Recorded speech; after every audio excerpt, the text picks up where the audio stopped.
नमस्कार प्रिय दर्शक बंधु मु अमीय रंजन दास स्वागत करछि आपन निजर चैनल सरल ज्योतिष शिक्षा को बंधुण आज नहीं कि आसी एक बहुत ही खास वीडियो राशिफल होइत होई पारे किंतु बहुत ही खास अटे आपन पई कारण नूतन वर्षर प्रथम मास आपन केमिति कटिवो एवं यह तो खास अटे नूतन वर्षर प्रथम मास किंतु आहुरी गोटे प्रकार खास अटे कि 2025 मसर फर्स्ट मंथ रे 5 टी जिनिस घटिबा जाउछि ग्रहंकर चलन 5 प्रकार हेबो जनवरी 4 रे बुध ग्रह धनु राशि को 14 जनवरी रवि ग्रह मकर राशि को 21 जनवरी मंगल ग्रह नीच ग्रह की वक्र गमन करेंगे। नीच ग्रह तो बर्तमान अच्छा किंतु वक्र गमन मिथुन राशि को करेंगे।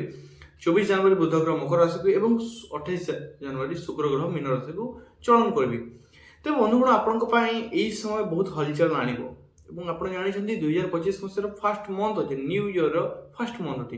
प्रथमतः नूतन वर्षर हार्दिक अभिनंदन शुभकामना आपण समस्त को जदि आप 2025 मसीहा मिथुन राशि जातक व्यक्ति मान केमिति खास अटे जानी ना जाइए देखु फटाफट कारण बहुत खास अटे। अरे देखो आप कौन करुँच आपण वीडियो मु अपलोड कर मेहनत करके अपलोड कर देखु ना जाइए देखु बहुत खास अटे 2025 मिथुन राशि जातक व्यक्ति मान तेज बंधुगण बर्तमान देखा आपंकर 2025 मसीह फर्स्ट मंथ जनवरी मास स्वास्थ्य शिक्षा प्रेम संपर्क मैरिज लाइफ भाग्य कैरियर प्रत्येक क्षेत्र बिजनेस प्रत्येक क्षेत्र कौन रही फर्स्ट मंथ रे आपनकर ग्रह स्थिति कही द्वितीय भाव मंगल परिवार सुख भाव केतु शत्रु भाव बुध वैवाहिक जीवन क्षेत्र रवि भाग्य क्षेत्र शुक्र और शनि कर्म भाव राहु दास व्यय क्षेत्र में बृहस्पति अवस्थान कर तेज बंधुगण 2025 मसर यही मास आप बहुत हलचल आने कारण एत परिमाण ग्रह राशि परिवर्तन घटुची 5 प्रकार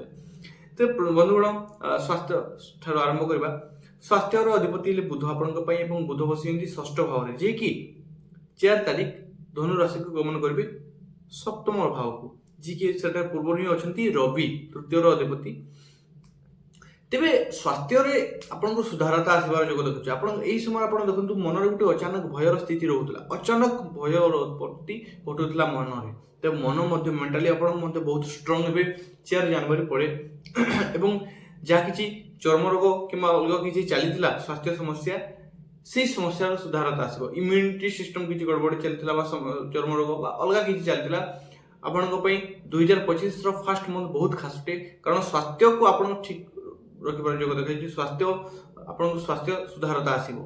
बंधुगण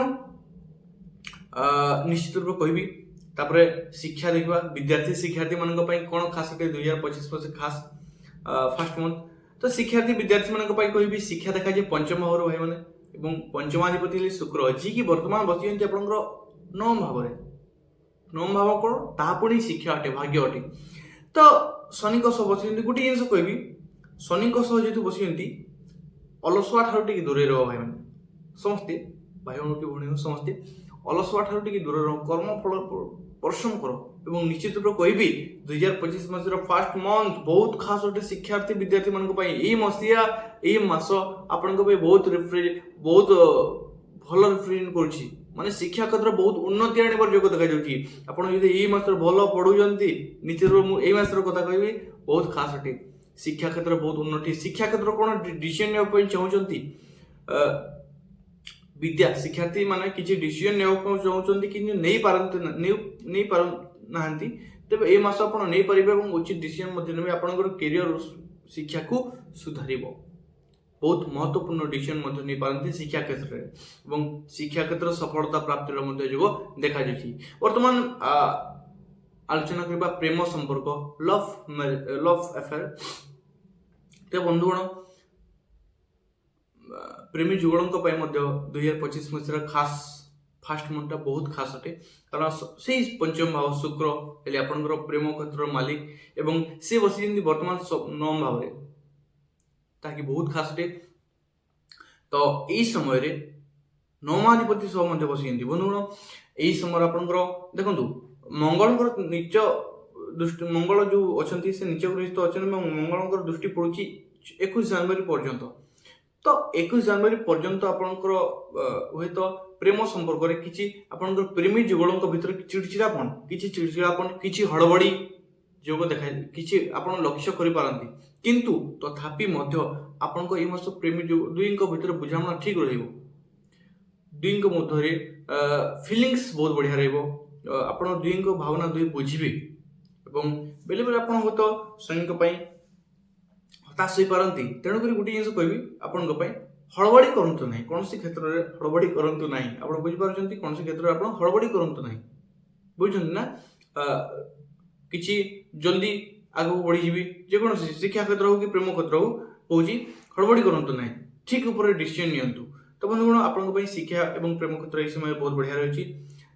ମ୍ୟାରେଜ ଲାଇଫ କେମିତି ରହିଛି ଜାଣନ୍ତୁ ଜାଣିବା। ବର୍ତ୍ତମାନ ବୈବାହିକ ଜୀବନ ମିଥୁନ ରାଶିର ଜାତକ ବ୍ୟକ୍ତିମାନଙ୍କ ପାଇଁ ବନ୍ଧୁଗଣ ଏହି ସମୟ ଆପଣଙ୍କ ପାଇଁ ବହୁତ ଖାସ ଅଟେ, କାରଣ ବୈବାହିକ ଜୀବନରେ ବହୁତ ସୁଧାରତା ଆସିବ। ନିଶ୍ଚିତ ରୂପରେ କହିବି ସୁଧାରତା ଆସିବ, କାରଣ ଶୁକ୍ର ଠିକ ରହୁଛନ୍ତି। ହୁଏତ ବୃହସ୍ପତି ଆପଣଙ୍କୁ ସପ୍ତମାଧିପତି ଠିକ ରହୁନାହାନ୍ତି, କିନ୍ତୁ ଶୁକ୍ର ଠିକ ରହୁଛନ୍ତି ଆପଣଙ୍କ ପାଇଁ। ଶୁକ୍ର ଠିକ ରହୁଛନ୍ତି ଏହି ସମୟରେ, ତା ସହ ଲଗ୍ନେଶ ବୁଧ ମଧ୍ୟ ଠିକ ଅବସ୍ଥାକୁ ଆସୁଛନ୍ତି। ତେଣୁକରି ବନ୍ଧୁଗଣ ବୈବାହିକ ଜୀବନର କ୍ଷେତ୍ରରେ ସୁଧାରତା ଆସିବ। ମୁଖ୍ୟତଃ ନିଶ୍ଚିତ ରୂପରେ କହିବି ବୈବାହିକ ଜୀବନ କ୍ଷେତ୍ରରେ ସୁଧାରତା ଆସିବ। 21 ତାରିଖ ପରେ କିଛିଟା କିଛି ମାଇଣ୍ଡ ଏଗ୍ରେସିଭ ରହିବ, ଉତ୍ତେଜିତ ରହିବ। 21 ଜାନୁଆରୀ ପରେ ନିଜର ବାଣୀ ଉପରେ ନିୟନ୍ତ୍ରଣ କରନ୍ତୁ। ବୈବାହିକ ଜୀବନ କ୍ଷେତ୍ର କହୁଛି ବାଣୀ ଉପରେ ନିଜର ବାଣୀ ଉପରେ ନିୟନ୍ତ୍ରଣ ରଖନ୍ତୁ। ମିଥୁନ ରାଶିର ଜାତକ ବ୍ୟକ୍ତିମାନଙ୍କ ପାଇଁ କହୁଛି ବହୁତ ହି ଖାସ, ନିଜର ବାଣୀ ଉପରେ ନିୟନ୍ତ୍ରଣ ରଖନ୍ତୁ। ବାର ବାର କହୁଛି ନିଜର ବାଣୀ ଉପରେ ନିୟନ୍ତ୍ରଣ ରଖନ୍ତୁ। କେଉଁ ସମୟରେ କାହାକୁ କଣ କହୁଛନ୍ତି ତାହା ଧ୍ୟାନ ଦେଇକି କୁହନ୍ତୁ, ଯାହାକି ବହୁତ ଆପଣଙ୍କ ପାଇଁ ପରଫେକ୍ଟ ରହିବ। ବନ୍ଧୁଗଣ ବର୍ତ୍ତମାନ ଦେଖିବା ଭାଗ୍ୟ ଆପଣଙ୍କ ପାଇଁ କେମିତି ରହିଛି। ଭାଗ୍ୟାଧିପତି ଶନି ସ୍ୱୟଂ ସ୍ୱରାଶି ହୋଇକି ଭାଗ୍ୟ ଭାବରେ ବସିଛନ୍ତି। ତା ସହ ଇଷ୍ଟଦେବ ଆପଣଙ୍କର ଶୁକ୍ର ଯିଏକି ଭାଗ୍ୟ କ୍ଷେତ୍ରରେ ଅଛନ୍ତି। ତେବେ ବନ୍ଧୁଗଣ ଭାଗ୍ୟ ଆପଣଙ୍କ ପାଇଁ ବହୁତ ଖାସ ସାଥ ଦେଉଛି। ଏହି ସମୟରେ ଆପଣ କିଛି କର୍ମ କରୁଛନ୍ତି, ଭାଗ୍ୟ କ୍ଷେତ୍ରରେ ଭାଗ୍ୟ ଆପଣଙ୍କୁ ଫୁଲ ସପୋର୍ଟ କରୁଛି। ଏହି ସମୟରେ ହୁଏତ କର୍ମକ୍ଷେତ୍ରରେ ରାହୁ ବସିଛନ୍ତି, ମନ ବେଳେ ବେଳେ ଅନ୍ୟ କର୍ମ ଆଡ଼କୁ ଘିଚିବ। ବୁଝୁଛନ୍ତି ନା ମୁଁ କଣ କହୁଛି?